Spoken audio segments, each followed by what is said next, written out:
Essas imagens que eu vou te mostrar agora são das ruínas de Angkor Wat, que é um ponto turístico muito famoso lá no Camboja.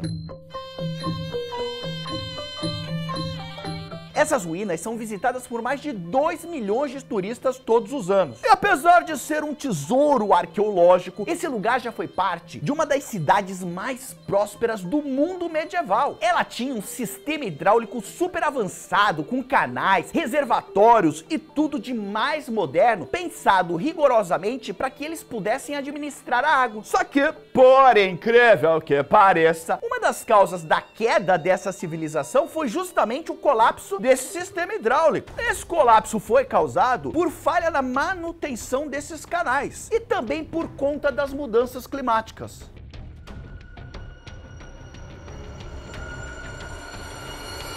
Como assim, mudanças climáticas na era medieval? É, isso mesmo, porque durante a pequena idade do gelo, que começou por volta de 1300, havia períodos de chuvas intensas que causavam grandes inundações e eram seguidas por meses e até anos de seca extrema. Eu sei que hoje é difícil você imaginar uma civilização inteira colapsando por conta da falta de água, porque provavelmente se você for agora na sua cozinha, você vai encontrar uma garrafa de água limpa e geladinha para beber. Mas nem sempre foi assim tão mamãozinho com açúcar não. E ainda não é para milhões de pessoas. Ao longo da história humana, as civilizações que dominaram a água prosperaram e as que não desapareceram, que é justamente o que eu acabei de te mostrar.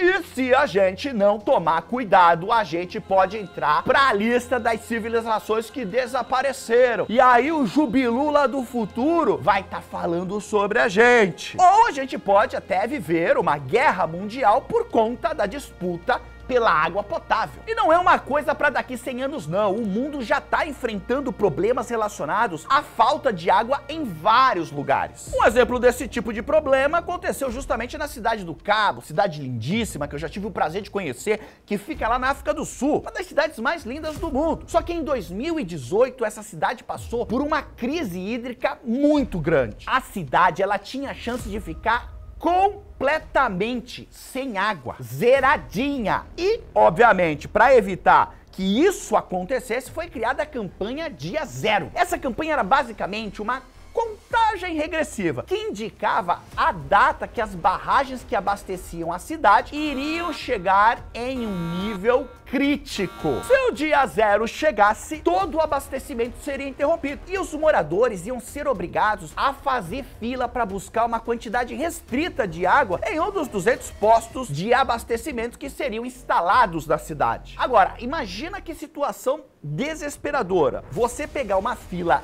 imensa para conseguir um mísero baldinho d'água. E o pior, a cidade do Cabo, ela não tá sozinha nessa não. O dia zero, ele pode chegar para todos. Até 2040, a maior parte do mundo não vai ter água suficiente para atender a demanda de todas as pessoas durante o ano todo. Ai, mentira, Jubilu! Eu aprendi que a Terra é um planeta azul porque ela é cheia de água. Ó, aqui, ó.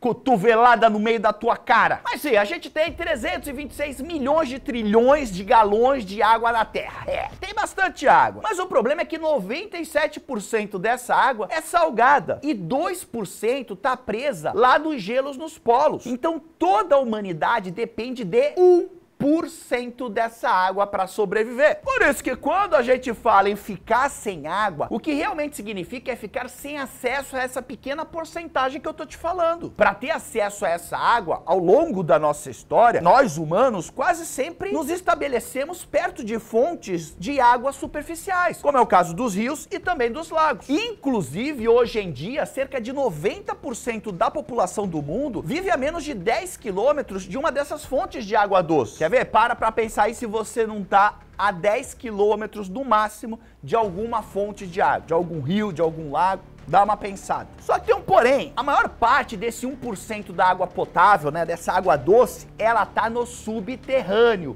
nos aquíferos, e é bem mais difícil para acessar essa água, sem falar no preço para extrair ela. E outra, mesmo que a tecnologia ajude a fazer isso, não é legal ficar tirando água lá do subsolo não, porque os aquíferos, eles se formaram ao longo de milênios e eles vão levar milênios para conseguir se recuperar. A água subterrânea é como se fosse uma conta poupança, que é boa para usar de vez em quando, em emergências, tipo quando tem uma seca forte. Mas não dá para ficar dependendo só dela, porque ela acaba. E é exatamente isso que está acontecendo lá na Cidade do México. Mais ou menos metade do abastecimento da cidade é retirado do aquífero local. Isso significa que nos próximos 50 anos, provavelmente eles vão perder metade daquele estoque de água. Aliás, quando você suga essa água subterrânea, existe um outro efeito colateral, que é basicamente o seguinte: o lugar ele começa a afundar, porque você vai tirando a água e aí a terra vai descendo naqueles espaços que ficaram vagos e o solo ele vai sendo comprimido. A Cidade do México ela tá literalmente afundando por causa disso. Em alguns lugares ela já tá afundando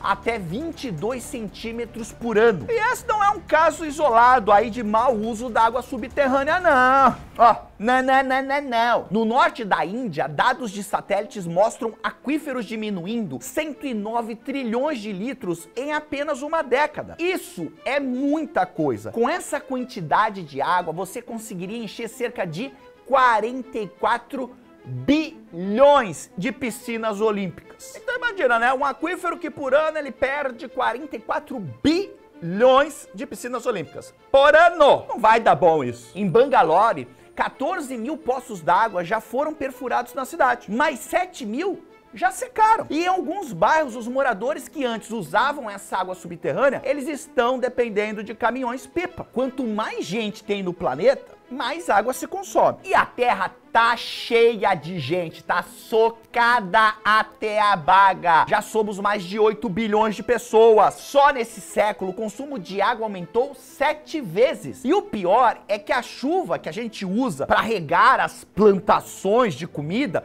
e reabastecer lagos e rios, ela está se tornando menos confiável, porque a mudança climática está tornando a disponibilidade de água mais imprevisível. Algumas áreas ao redor do mundo estão tendo recordes de seca, enquanto outras áreas estão tendo recordes de chuvas. E a gente não tá mais conseguindo administrar isso, porque o clima, ele está enlouquecendo. E também tem o problema de como a gente utiliza a água, porque obviamente os humanos precisam beber água, escovar os dentes, lavar as mãos, dar descarga. Mas esse uso pessoal de cada um não é o principal problema, porque ele representa só 8% do uso de água doce. A maior parte da água vai para a agricultura, vai para a indústria, na produção dos alimentos e produtos que a gente usa. Bora pegar uma garrafa de Coca-Cola como exemplo. Você sabe o líquido que tem dentro ali da garrafa? Então, não é só aquilo que foi usado para fazer Coca-Cola, não. No total, foram gastos 70 litros de água para fazer aquela garrafa. E 98% dessa água foi gasta para cultivar e produzir os ingredientes que compõem essa garrafa de Coca-Cola. Para fazer um copo de cerveja, são gastos 74 litros de água.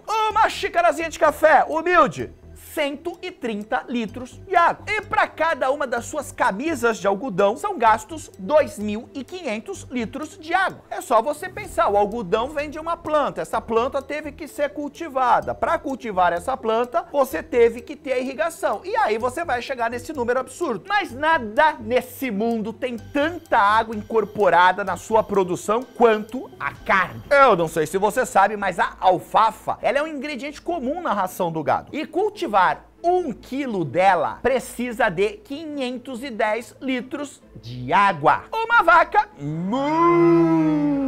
ela consome cerca de 12 quilos de ração por dia. Então, fazendo aí umas continhas básicas, um hambúrguer que tem 113 gramas, ele vai precisar de cerca de 1.650 litros de água para ser produzido. 1.650 litros de água para produzir um hambúrguer. Um hambúrguer. E o pior é que o mundo tá comendo cada vez mais como os estadunidenses, que têm dietas com mais caloria e com mais carne, porque as carnes ultraprocessadas, elas ficaram mais baratas. Aliás, você já se perguntou como que é possível vender um hambúrguer por míseros 99 centavos no mercado? É porque a água, ela não segue algumas das regras básicas do capitalismo. Muitos agricultores mal pagam por ela, então o custo real da água não acaba no no custo final do hambúrguer. Então é por isso que esses lugares de fast food podem oferecer hambúrguer barato, mesmo gastando milhares de litros de água. No sul da Califórnia, que é um lugar super seco, são utilizados mais de 2 trilhões de galões de água por ano para cultivar alfafa. Essa água vem de longe, vem lá do Rio Colorado. E o preço que eles pagam por essa água nem cobre os custos para levar ela até as plantações.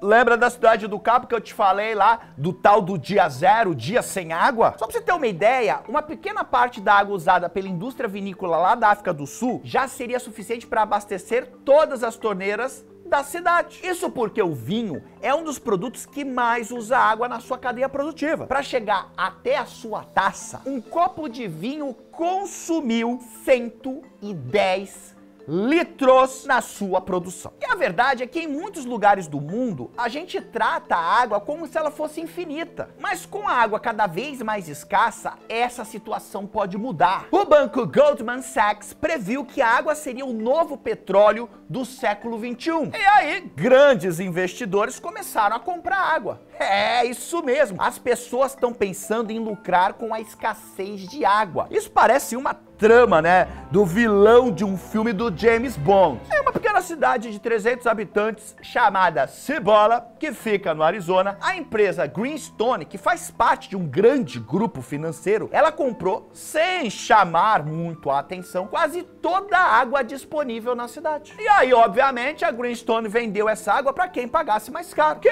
nesse caso foram as pessoas de um subúrbio de Phoenix. E as pessoas usaram essa água, você sabe para quê? Para encher piscinas. Então será que cenas como essa vão se tornar comuns? Oh mundo, por que és tão cruel?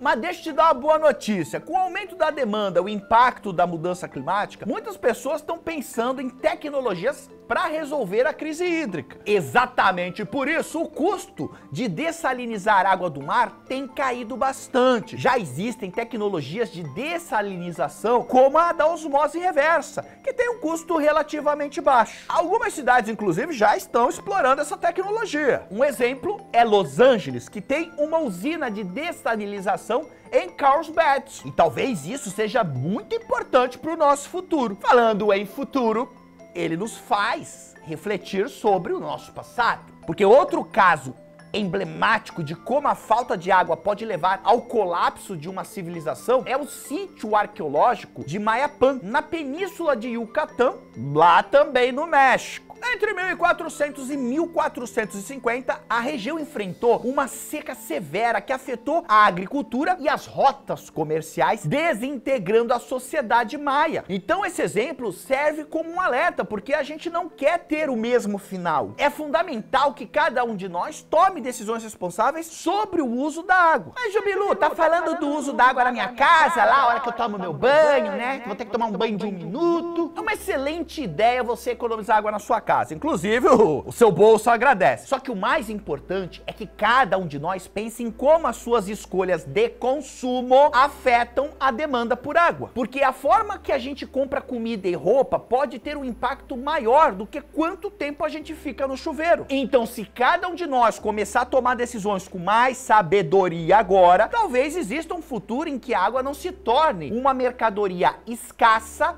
e cara, mas sim um recurso que todo mundo pode aproveitar. Aliás, se você é estudante, gostou desse vídeo e tem interesse em se aprofundar nesse tema sobre o meio ambiente, eu vou deixar aqui nos comentários o link da minha plataforma, o cursinho online A Prova Total, que tem várias aulas sobre essa temática ambiental. Maravilha! Não vai necessário dizer que sempre é um grande prazer estar aqui com você. Valeu, obrigado, namastê, gratidão.